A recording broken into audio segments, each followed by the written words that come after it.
Born and red, it's Liverpool 1, Crystal Palace 1. Another frustrating end to a match we should have won, Gene. Yeah, we should have won. Oh, okay, look, let's go through the game. We started well. It was a fast start, and it's the exact start that we needed against Fulham, and we got it. But we came out of the traps, we hassled them, we won the ball, but it's just not falling for us. For last week, we were creating a lot of chances. I think it was around about 17 chances in the first half compared to around about one shot. But you just saw it coming. We were all over them, but it was just not falling for us. And the ones that did, we just lacked a bit of composure in those situations. Whether it was Nunez, and I think that one fell to Diaz as well. But we got caught on the counter-attack, and we all saw it coming because sometimes we're just a bit too naive. And going to the goal, when it comes to Fabinho, and I know he's been an absolute monster in midfield for us, but there is something about him for the last 5-6 months in the big moments. Sometimes he's too eager to counter-press. And the counter-pressing machines do win the ball 90% of the times. But there's sometimes when we're on the opposition's on the break, you have to slow down the attack. And you can't be too eager to win the ball. And that's what exactly he did in that situation, where he was too eager to win the ball. Heze just put it into space. A few times. Heze did him a few times. That's him. Oh, Heze had an absolute blinder, Gene.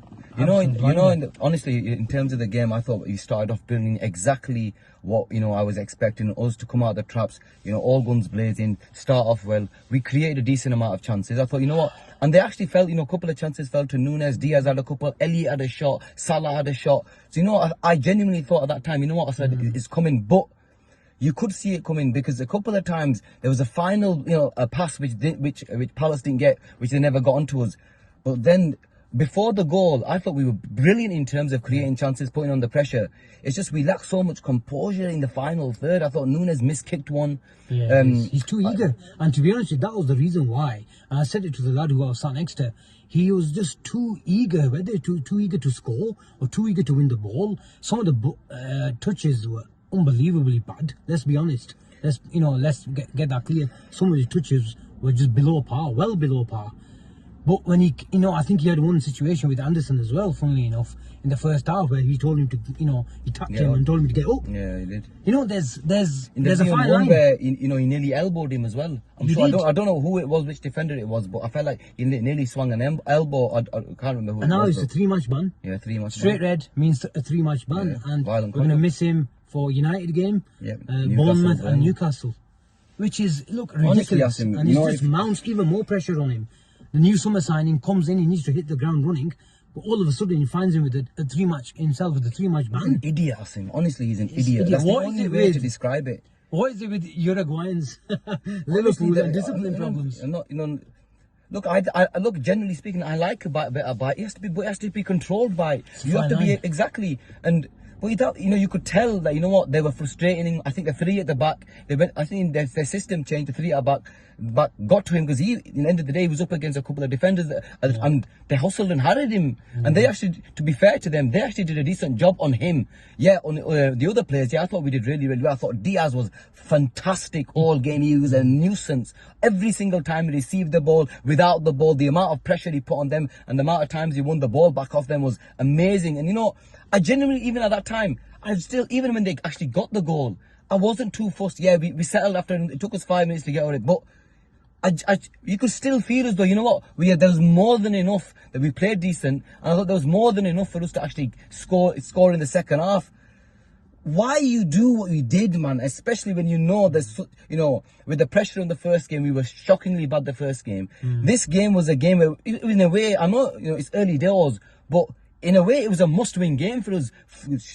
Falling 4 behind City with United to come and to be fair, we would have expected 6 points from the first 2 games, and it's already catch up. It is catch up. All of a sudden, it's mid-August, and we're 4 points behind City, and they are with an injury crisis, and now without a number 9. We'll come to that. And like I said, we're 4 points behind City in mid-August. Normally, who are sort of known as slow starters in the league. But funnily enough, Palace went 1-0 up, and they weren't going to come out because they had that goal already. They were going to protect the lead. We actually played really well with 10 men. We were brilliant. We actually started moving the ball. We started moving the men, and they were always, like you said, they were 3 at the back. It allowed Klein, even though Vieira for the first half especially, he was absolutely screaming at Klein to push up. But Diaz was such a busy bee that he just pinned him back. It allowed us to have a bit of space on that side, but we just couldn't just get that goal. But they went 1-0 up, and we've just discussed that. But with 10 men, we were brilliant. We were brilliant. And we were brilliant. We were, honestly, the amount of energy that our team showed was amazing at times. We were full throttle. We gave it everything. To be fair, in a weird way, you could say we sort of played better. Even with 10 men. I know we didn't create as many chances, but we looked a lot more controlled. I thought I thought Gomez, when he came on, I thought he was fantastic. Yeah. Well, you'll go to Gomez, but what a goal, Asim. What a goal. I actually said pass it. Because he attracted 3-4 men. I've not seen it on replay. To be fair, in a weird way, you could say we sort of played better.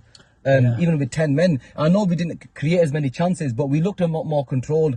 I thought I thought Gomez, when he came on, I thought he was fantastic. Yeah. Well, you'll go to Gomez, but what a goal, Asim. What a goal. I actually said pass it. Because he attracted 3-4 men. I've not seen it on replay. But he thought he's going to run across the area, but just lay off for somebody. But when he whipped it, I thought, wow. I was right behind it, and I seen, honestly, the way he came in. And the final one when he came in, that's when I said pass. Yeah. But he fucking deserves it, though. He does. Knowing Diaz normally hits the bar, hits the post, hits anything. But that was an unbelievable goal, and we still had time.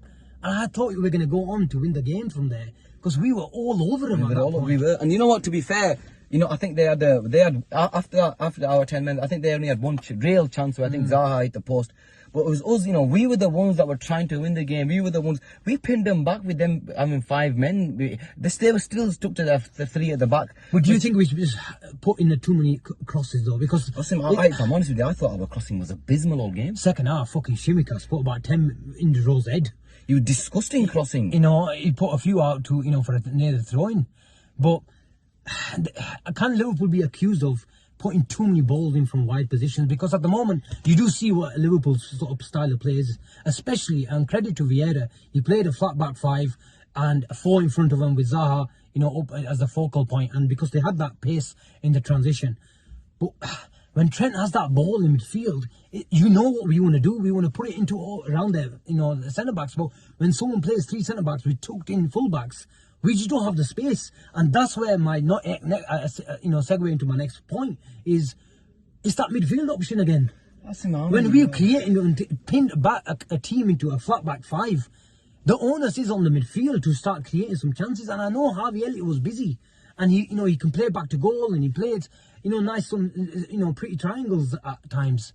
But we need that midfielder to create some chances. Second game of the season, we can't rely on James Milner. I'm sorry, we're Liverpool Football Club. Honestly, it goes, like you said, it goes back to midfield. We don't have an X factor as him, and that's the simple truth. We haven't got a player who's going to bag us the goals from midfield. Look, I know. Generally speaking, I thought Fabinho in the first half an hour on the ball, he was all right, and I thought he was shit, if I'm honest. And Milner, he gave us that energy. I'm not going to enter the, but we need somebody who is going to be good enough, right? Number one, to pick out a pass. And like you said, I thought Harvey had a fantastic game, if I'm honest. I thought Harvey did really, really well, considering, there were so many players in front of him. We struggled at times, but our actual play in the first half, I thought was pretty good. It's just the final third where we got let down. But that midfield, I said, we need to sign somebody, man. We have to sign somebody, because look, those goals will come. If we start creating those situations, they will come. But we don't want to be in a situation where we're 10 points behind City, because last year we caught them. This year is another season, and the Premier League is the toughest league in the world for a reason. And teams work you out. I'm not saying Liverpool have been worked out by any stretch of the imagination, but for a team who rely on their fullbacks so much, teams do become wiser. I thought Robbo had a bad game. Yeah, well, I got taken off. I don't know if that was due to any cramp or anything, because it was an intense game. We chased that game for a long time, and even Fab, he went down right at the end. He was, stretching. I think he got cramp, and he was holding. I think. Look, I get, in the second half, obviously there are going to be times that the players will tire, especially when we are the 10 men. It's understandable. But you know what, I'm actually upset, because I just, this for me was a really, really big game. We had to, and I wasn't, our performance-wise, it wasn't bad. It wasn't. But sometimes it's about the result. And me personally, I say, the first 5 games of any season, I've never been too fussed about the actual performance. I want points on the board. The points on the board, the rhythm will come as the games go on. But the most important thing is having the points on the board. Yeah, because I don't, especially the way we started, you can't accuse us of being leggy. We weren't. We weren't leggy, and even we still playing on the front foot with 10 men. So you can't accuse us of being tired. But there's something not falling right. And maybe, look, let's mention it. We are going to miss a legend and an absolute monster of a player in Sadio Mane. And we've changed. You can see us having different set of, patterns of play.